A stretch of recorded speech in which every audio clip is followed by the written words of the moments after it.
Morning, everyone. Thank you for coming. Dr. Sean Conley, physician to the President.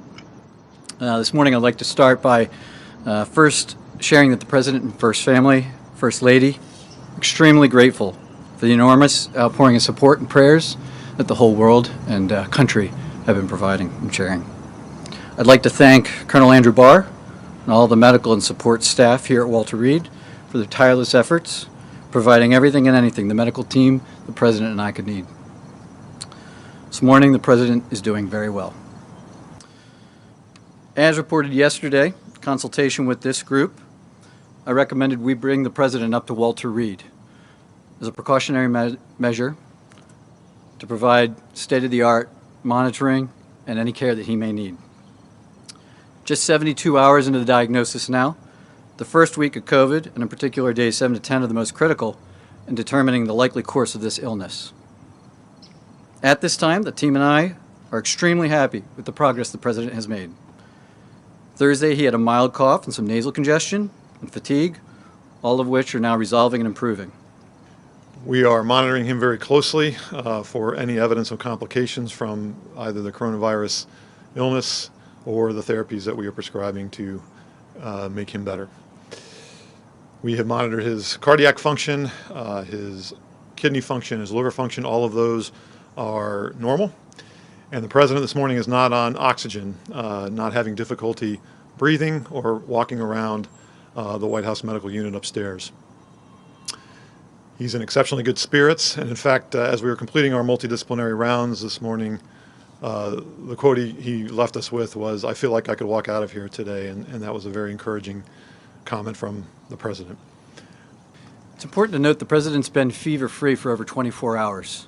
We remain cautiously optimistic, but he's doing great. With that, one other note. It should be clear that he's got plenty of work to get done from the Chief of Staff, and he's doing it. With that, if there's a couple questions about the President's health in the last couple days. Sir, could you tell us the President's oxygen saturation level, please? Yeah, so the last saturation that we had up walking around, he was about 96%. And he has not received any supplemental oxygen? He's not on oxygen right now, that's right. He has not received any at all?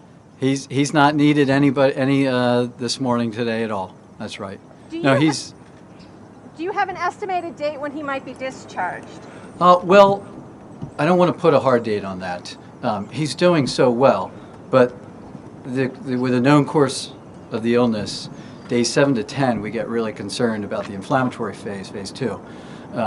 Given that we provided some of these advanced therapies so early in the course, a little bit earlier than most of the patients we know and follow, it's hard to tell where he is on that course, and so every day we're evaluating, does he need to be here, what does he need, and where's he going? What do you see as the probability that he will need supplemental oxygen going forward? I don't want to put a percentage on that, but right now all indicators are that he'll remain off of oxygen going forward. Why wasn't the First Lady admitted as well? The First Lady's doing great. Thanks for asking. She has no indication for hospitalization, advanced therapy. She's convalescing at home. Thank you. I'm going to try to pin you down one more time. I know you said there was no oxygen yesterday. He's not on oxygen but did he receive today. Did he receive any on Thursday? And what's today? Saturday? Saturday. No, Thursday. Okay, so no Thursday, no Friday, no Saturday. That's fine. So that was why we were confused. Thursday, no oxygen, none at this moment. Yeah, and yesterday with the team, while we were all here, he was not on oxygen. And in terms of like blood clots, pneumonia, bacterial infection, what do you see as the risk on that front? Well, we know that all of them are risks associated with this condition. He is receiving all of the standard of care and beyond per routine, international COVID protocols. So we're monitoring for all of that, but at the moment, there's no cause for concern. You said he's fever-free now. What was his fever when he had one, sir? I'd rather not give any specific numbers, but he did have a fever Thursday into Friday, and since Friday morning, he's had none. Okay. And what was the date? On top of the other antibodies. I'm sorry? Why remdesivir on top of the antibodies?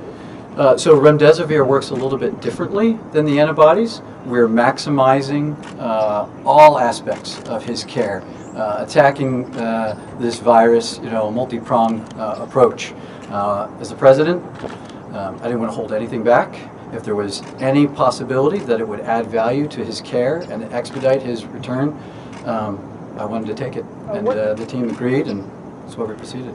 And in Doctor, terms of symptoms, has he also experienced difficulty breathing? No, he has not. Never did. He had a little cough. He had the fever.